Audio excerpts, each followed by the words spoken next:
Shalom, selamat pagi Bapak Ibu Saudara-saudari yang Tuhan Yesus kasihi. Salam sejahtera dalam Tuhan kita Yesus Kristus.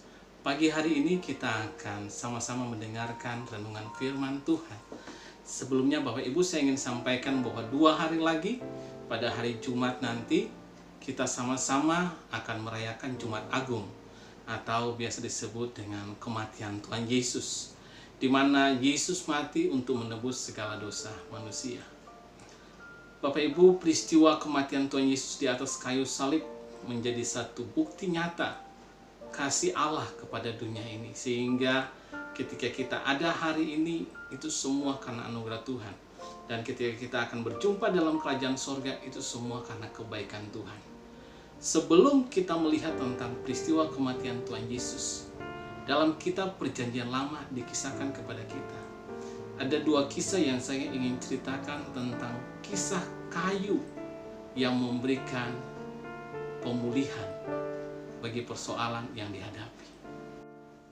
Kita akan sama-sama membaca firman Tuhan terambil dalam kitab Keluaran pasal 15 ayatnya yang ke-22 sampai dengan 25 bagian A saja. Kitab Keluaran pasal 15 ayat yang ke-22 sampai 25a. Judulnya yaitu Dimara dan Dielim.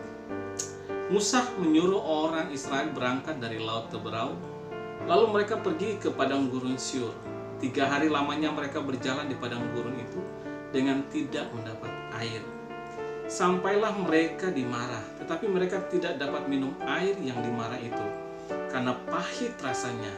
Itulah sebabnya dinamai orang tempat itu Marah. Lalu bersungut-sungutlah bangsa itu kepada Musa.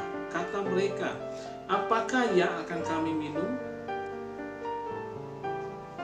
Musa berseru-seru kepada Tuhan, dan Tuhan menunjukkan kepadanya sepotong kayu. Musa melemparkan kayu itu ke dalam air, lalu air itu menjadi manis. Demikian pembacaan firman Tuhan kita pada pagi hari ini, Bapak Ibu. Kita ketahui bahwa kisah perjalanan bangsa Israel yang harus ditempuh oleh mereka dari Mesir menuju tanah perjanjian atau tanah Kanaan, mereka harus melewati padang gurun dan banyak persoalan kesulitan yang Tuhan buat bagi mereka supaya mereka meninggalkan kehidupan lama mereka, kehidupan gaya Mesir yang harus disongkan dalam hidup mereka. Dan salah satu peristiwa yang terjadi yaitu ketika melewati Laut Teberau, mereka berjalan kaki dan sampailah mereka di Marah. Di Marah ini kenapa namanya Marah? Karena orang Israel menamakan tempat itu Marah karena air di situ adalah pahit, sehingga mereka namakan tempat itu Marah. Nah, Alkitab menceritakan kepada kita begitu mereka sampai di Marah, mereka ingin minum air di situ, tetapi airnya pahit. Mereka bersungut-sungut kepada Musa. Lalu Musa berdoa, berseru kepada Tuhan, dan Tuhan menunjukkan kepadanya sepotong kayu. Dan apa yang dilakukan oleh Musa? Musa mengambil sepotong kayu itu, dia melemparkan ke dalam air itu, sehingga air itu menjadi manis.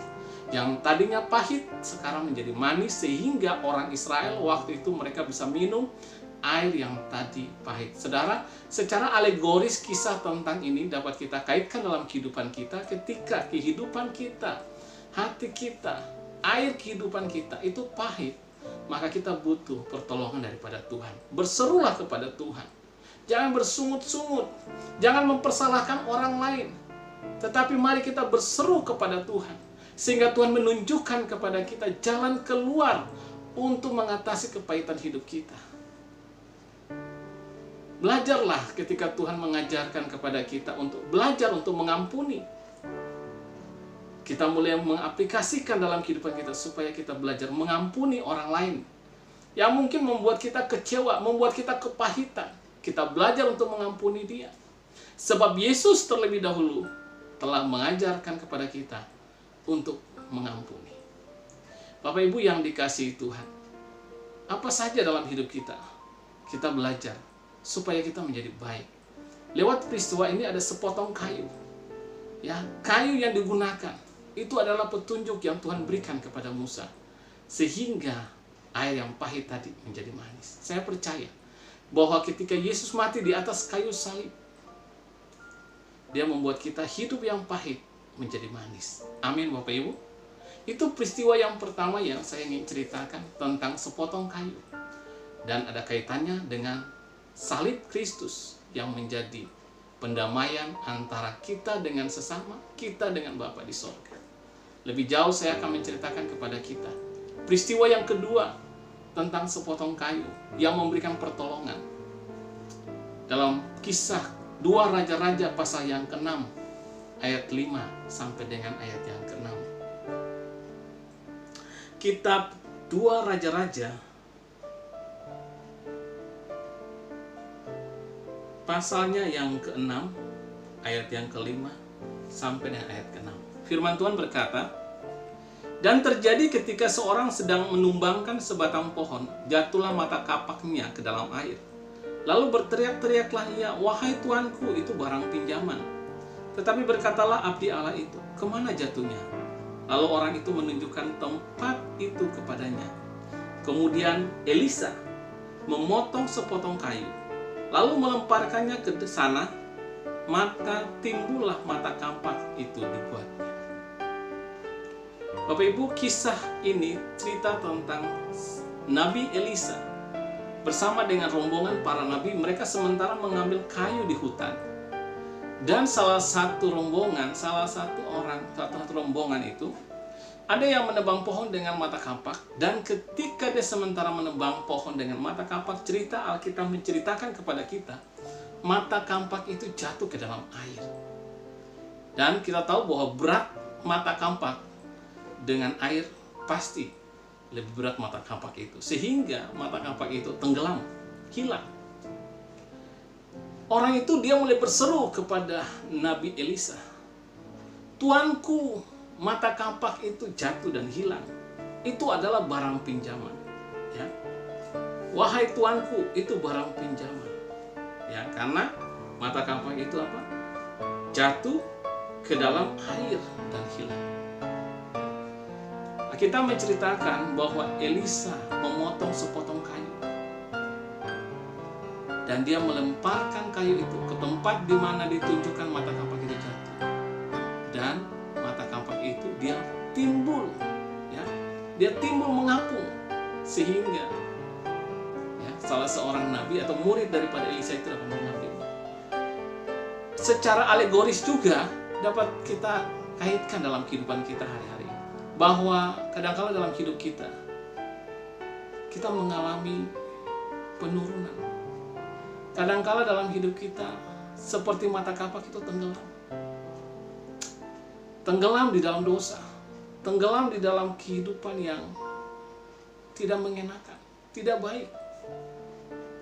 Kita butuh sepotong kayu untuk membuat kita terangkat, membuat kita timbul, mengapung. Tidak tinggal di dalam dosa, tidak dalam ketenggelaman. Dan saya percaya bahwa itu kayu adalah salib Kristus. Itu menjadi kayu bagi kita untuk mengangkat kita dari lumpur dosa. Bapak Ibu, abdi Allah itu yang bersama dengan Elisa, dia berteriak, itu adalah barang pinjaman. Saya mau katakan kepada kita semua bahwa hidup kita ini adalah pemberian, pinjaman daripada Tuhan. Bapak Ibu dan saya, kita adalah warga kerajaan surga. Kalau kita boleh hidup dalam dunia ini, kita seperti dipinjam. Roh kita dipinjamkan oleh Allah supaya kita hidup dalam dunia ini. Barang pinjaman loh kita. Satu waktu Tuhan itu akan mengambil apa yang menjadi pinjamannya dia, apa yang menjadi pemberiannya dia. Ketika kita diambil oleh Tuhan, Tuhan tahu bahwa bagaimana cara dia untuk membawa barang pinjaman itu untuk kembali kepada dia. Hanya lewat Yesus Kristus. Kematiannya di atas kayu salib itu memberikan pendamaian bagi kita dengan Bapa di sorga. Bukankah Elisa, dia memotong sepotong kayu, lalu dia melemparkan itu kepada mata kapak yang tenggelam tadi. Bukankah Bapa di sorga memberikan anaknya untuk tersalib bagi kita, supaya kita timbul, terapung. Kita terangkat dari lumpur dosa. Kita ditebus dengan darahnya, sehingga kita semua diperdamaikan dengan Tuhan. Bapak Ibu, peristiwa kematian Kristus yang akan nanti kita rayakan 2 hari lagi. Yesus mau menyatakan akan kasih-Nya, karya keselamatannya bagi saudara dan saya di atas kayu salib. Mari kita baca ayat firman Tuhan-Nya. Firman Tuhan di dalam 1 Petrus pasal yang kedua, ayat yang ke-24 berkata, Ia sendiri telah memikul dosa kita di atas tubuh-Nya di kayu salib, supaya kita yang telah mati terhadap dosa, hidup untuk kebenaran. Oleh bilur-bilur-Nya, kamu telah disembuhkan. Bapak Ibu Saudara yang dikasihi Tuhan, firman Tuhan berkata kepada kita, Yesus sendiri telah memikul dosa kita di atas kayu salib, sehingga hidup kita untuk kebenaran. Bahkan bilur-bilur-Nya itu menyembuhkan kita. Sungguh sangat luar biasa bahwa di atas kayu salib itu ada banyak peristiwa yang terjadi. Ada banyak karya penyelamatan Allah yang terjadi. Selain hidup kita telah ditebus oleh darah anak domba Allah di atas kayu salib yang memperdamaikan kita dengan Bapa di sorga. Saudara dan saya, bilur-Nya menyembuhkan kita. Percayalah, hari ini kita mendengarkan kebenaran firman Tuhan, memberikan makna buat kita untuk kita menyambut dan merayakan akan kematian Tuhan Yesus. Mengingatkan kita bahwa ada sepotong kayu yang terjadi pulihkan air yang pahit tadi.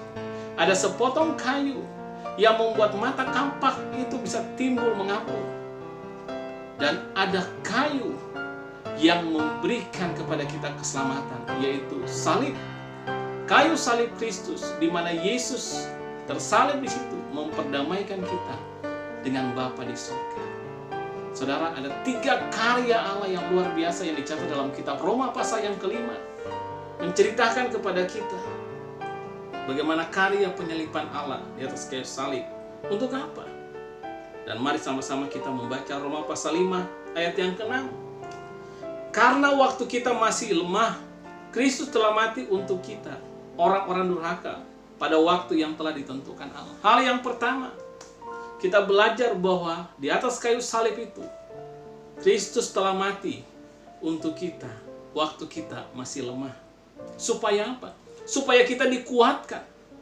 Ya, yang lemah dikuatkan. Supaya kita datang kepada Dia. Dia berkata bahwa marilah kepadaku kamu yang letih lesu dan beban berat, aku akan memberikan kelegaan kepadamu. Yesus telah menanggung akan setiap kelemahan kita di atas kayu salib. Waktu kita masih lemah, Yesus telah memberikan kepada kita kekuatan. Dia telah menanggung semuanya itu. Dalam Roma 5 ayat yang ke-8 berkata, akan tetapi Allah menunjukkan kasih-Nya kepada kita, oleh karena Kristus telah mati untuk kita ketika kita masih berdosa. Hal yang kedua, di atas kayu salib Allah menunjukkan kasih-Nya kepada kita. Waktu Kristus mati bagi kita ketika kita masih berdosa. Kalau yang pertama tadi, ketika kita masih lemah, Kristus telah mati untuk kita. Hal yang kedua, ketika kita masih berdosa, Kristus telah mati untuk kita. Di atas kayu salib itu, Allah menunjukkan kasih-Nya bagi saudara dan saya. Kristus mati bagi kita. Hal yang ketiga, yang terakhir, di dalam ayatnya yang ke-10. Roma pasal 5 ayat 10 berkata, sebab jikalau kita ketika masih seteru diperdamaikan dengan Allah oleh kematian anaknya, lebih-lebih kita yang sekarang telah diperdamaikan pasti akan diselamatkan oleh hidupnya. Haleluya, puji nama Tuhan. Hal yang ketiga, ketika Kristus mati di atas kayu salib, kita berkata ketika kita masih seteru dengan Allah, kita masih bermusuhan dengan Allah, Allah menunjukkan kasih-Nya kepada kita, di mana Yesus mau mati tersalib untuk saudara dan saya. Ini peristiwa yang sangat luar biasa. Dan biarlah kita dapat memegangkan kebenaran firman Tuhan ini. Kematian Kristus, yang pertama, memberikan kepada kita kekuatan. Yang kedua, kematian Kristus memberikan kepada kita keselamatan, di mana Dia mati ketika kita masih berdosa. Dia mau menyelamatkan saudara dan saya. Lalu yang ketiga, kematian Kristus di atas kayu salib. Dalam Roma pasal yang kelima ayat ke-10, Dia memperdamaikan saudara dan saya dengan Bapa di surga. Haleluya. Dan saya percaya di atas kayu salib itu, Dan oleh bilurnya, saudara dan saya disembuhkan. Amin. Pegang janji firman Tuhan ini. Lewat peristiwa Musa, lewat peristiwa Elisa, ada sepotong kayu. Tapi lewat peristiwa Kristus, ada kayu salib yang menjadi keselamatan kita, memperdamaikan kita dengan Bapa di surga. Mari kita berdoa. Bapa di surga, kami mengucap syukur dan kami berterima kasih. Karena di atas kayu salib itu, Engkau menyatakan kasih-Mu bagi kami.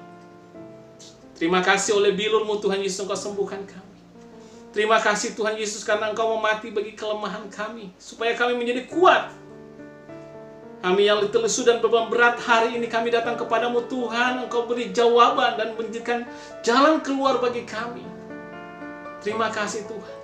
Bagi kami yang memiliki kepahitan hati, hamba berdoa di dalam nama Yesus.